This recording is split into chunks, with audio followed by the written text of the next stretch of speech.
When life gets unpredictable, preparation matters. In medicine, it's all about staying alert, ready for whatever comes through the door. On the road, it's no different.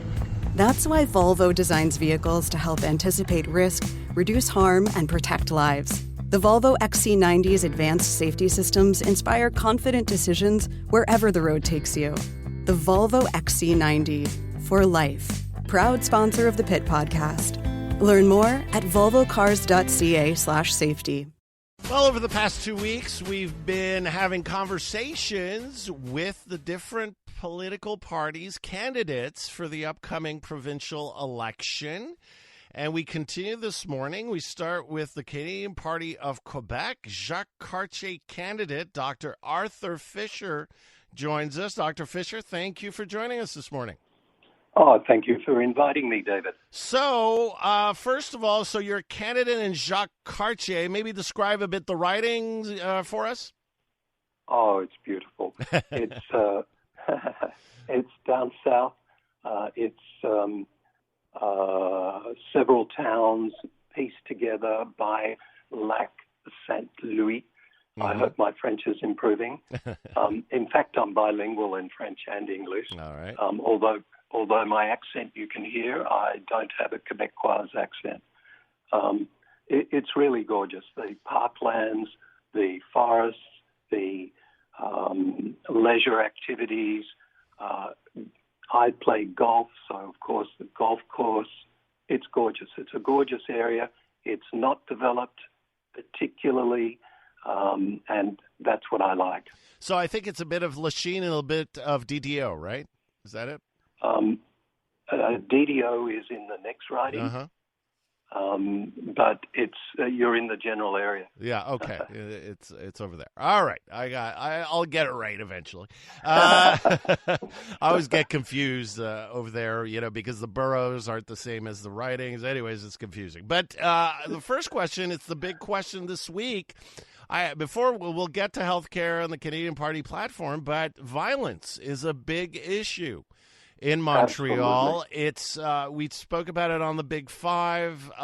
There's the premier intervened yesterday. Mayor Plante says the premier has to do more.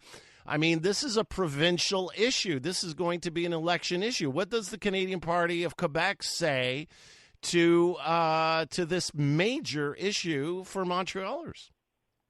Look, I fully understand the question, and I have to tell you, originally I'm from Australia, and in Australia, the Prime Minister bought back the guns after a particularly horrendous massacre in Tasmania, and over a 2-year period.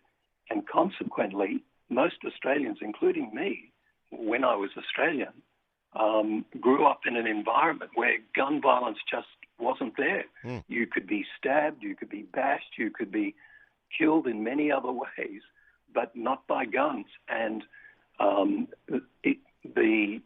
firstly, that's an approach that has worked in Australia. The Canadian Party of Quebec, I can't tell you what my interest is in healthcare, which is how I became involved. And we're working on different policies, but specifically on gun violence, I can't give you an answer to that question, but I can certainly put up possible solutions. But in going into the history of gun violence, of course, one just has to look at America, where it's written into the Constitution, the right to bear arms. But I'm not sure that the fathers who wrote that article of the Constitution, I'm not sure they'd be really impressed by the level of gun violence which exists today in the U.S. And Canada, it seems to me, has basically, perhaps not by intent, but in some way, those rights seem to have seeped across the border. I may be totally wrong, but that's my view on it. All right, moving on to other issues, Dr. Fischer. First of all, why the Canadian Party of Quebec? There's a lot of options, the Liberals, Bloc Montréal, the Conservatives. Why the Canadian Party of Quebec? Why did you decide to jump in the race for them? Well, let me tell you the answer to that. I heard Colin Standish, who's the leader of the party, speaking on the radio, much like we're doing now. And he outlined the main points of the Canadian Party of Quebec, things like rights are rights, respecting the Canadian Constitution, the right for bilingualism, educational choice, prosperity, rapprochement. He emphasized those things, and they reached out to me because they are my beliefs as well. And I got in touch with Colin and I pointed out that when I looked at healthcare, I was just shocked. I was shocked and appalled as a medical doctor to see the state of healthcare here in Quebec. Let me remind you, 16,000 people are dead as a result of COVID during the pandemic. 16,000. Imagine if that happened today. Imagine what you'd be saying tomorrow. More than 1 million people in the province don't even have a family doctor. Nurses are resigning en masse. Emergency rooms closed. Surgeries repeatedly postponed or cancelled. And if you look in country areas, city areas, hospitals are failing. They can't cope. And let me ask you this.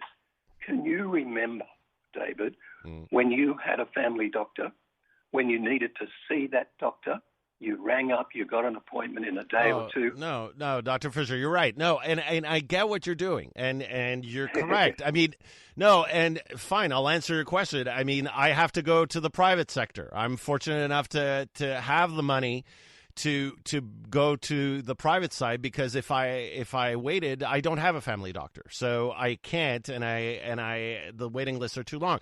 You've described very well, and of course, being a dermatologist with a specialization in pathology, I understand you're an expert, you get it.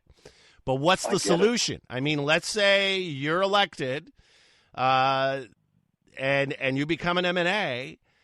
What are you proposing to solve all this? Well, we are working. That's a really good question, and I'm really glad you asked me that question. And on top of that, I'll add another difficulty. I have about a minute and a half left. So solve healthcare in a minute. Do we have an espresso? I usually do it over an espresso. I got it. So what say you? Look, I've been invited onto the policy-making committee of our party. We are a young party, but we have many people working on these problems, and we will be issuing our health policy at a time when all of the other parties issue their health policies in the run-up to the election day. Well, we've got two parties, to be fair. The Conservatives and the Liberals have their platforms out already. That's true, and they're very large parties, and they've been talking about it for a very long time. But look, I also know your history a little. But I remember, I remember Bill 10, which removed minority and English-speaking community control from healthcare institutions, and made these large monolithic structures which oversaw all of healthcare. And I was looking at, I was interested that the current government is now having version 2. That it's got a catchy name like Healthcare 2.0. And they're abolishing, or they're limiting the size of this and going back to how it was before by regionalising more local input, by getting people who are on site in the local communities to actually have some input into the allocation of resources, the organisation of social services, and the governance of healthcare in their areas. That, to me, is progress in the sense of they're going back to a system that was working. Yeah, Dr. Fischer, I'm sorry to interrupt. I have to leave it at that. That's all the time I have this morning. First of all, I want to congratulate you, all people that step up and run for office and are willing to discuss the issues and bringing ideas to the table. You have my utmost respect. I thank you for taking the time this morning. I wish you all the best for the campaign. Oh, look, thank you very much for inviting me. And I must say, this is my first foray into political discussion, and I'm seeing democracy in action. It is really worthwhile. Well, thank you for participating in the conversation. Appreciate it. Take care. You too. Bye. Dr. Arthur Fischer is the Canadian Party of Quebec candidate in Jacques-Cartier.